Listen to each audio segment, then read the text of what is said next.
لبيك اللهم لبيك لبيك لا شريك لك لبيك إن الحمد والنعمة لك الملك لا شريك لك لبيك اللهم لبيك لبيك لا شريك لك لبيك إن الحمد والنعمة لك الملك لا شريك لك. Saya Dr. A. Rahman bin Harun dari Institut Pendidikan Guru Kampus Pendidikan Islam bersama-sama rakan penyelidik Dr. Siti Hajar binti Idrus dan Puan Mahawa binti Pilus. Inovasi yang kami hasilkan iaitu mudahnya pengajaran dan pembelajaran umrah dengan kaedah salak ditambah dengan DAM. Apakah itu salak? Salak merujuk kepada akronim S siapa, A aktiviti, L lokasi, A alatan dan K keterangan.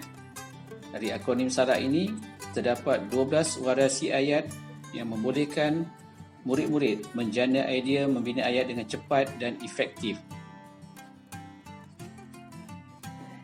Penggunaan akronim salak untuk subjek Bahasa Melayu merentas kurikulum kepada subjek pendidikan Islam. Jadi, umrah dengan kaedah salak, siapa jemaah umrah, lelaki, wanita dan kanak-kanak. Aktiviti, apakah pelakuan atau ibadah yang dilakukan oleh jemaah umrah ketika mereka berada di Mekah dan juga di Madinah. Lokasi merujuk kepada ketika jemaah umrah berada di tanah air dan juga ketika jemaah umrah berada di Mekah dan Madinah. Alatan merujuk kepada alatan yang digunakan pakai oleh jemaah umrah, antaranya pakaian ihram, pisau cukur dan gunting. Keterangan merujuk kepada hukum hakam yang berkaitan dengan ibadah umrah.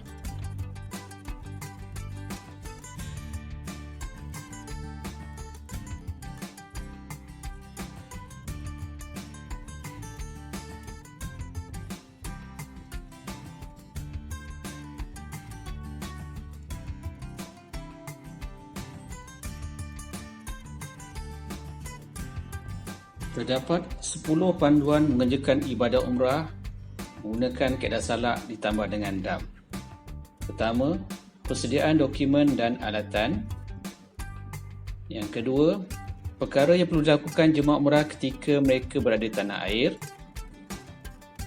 Yang ketiga, jemaah umrah yang ke Madinah, iaitu aktiviti atau pelakuan ibadah umrah ketika mereka berada di sana. Yang keempat, persiapan diri jemaah umrah sebelum berniat ihram. Panduan yang kelima, iaitu tempat berniat ihram umrah bagi jemaah yang memasuki Mekah melalui Madinah atau dari tanah air ke Mekah. Inovasi ini, salak ditambah dengan DAM. Sebelum ini, pengajaran salak dengan DAM adalah terpisah, DAM diajar kemudian, dan kali ini dilakukan penambahbaikan, DAM diletakkan di sebelah ruangan keterangan supaya pengajaran lebih nampak kemas dan tersusun secara sistematik.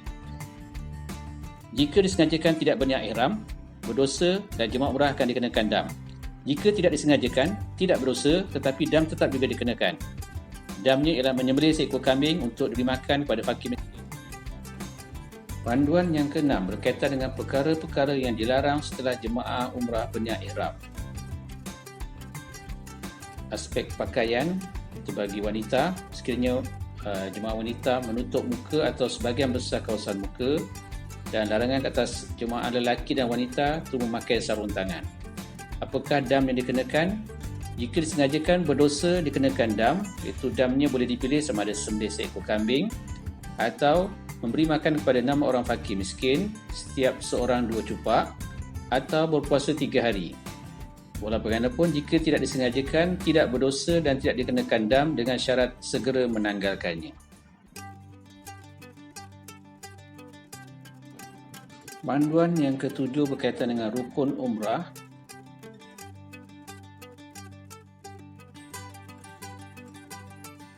Sementara panduan yang ke-8, tempat bermikat di Mekah.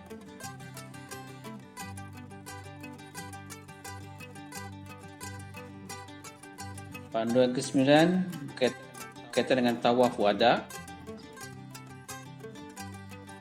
Dan panduan yang ke-10 ialah larangan setelah tawaf wada.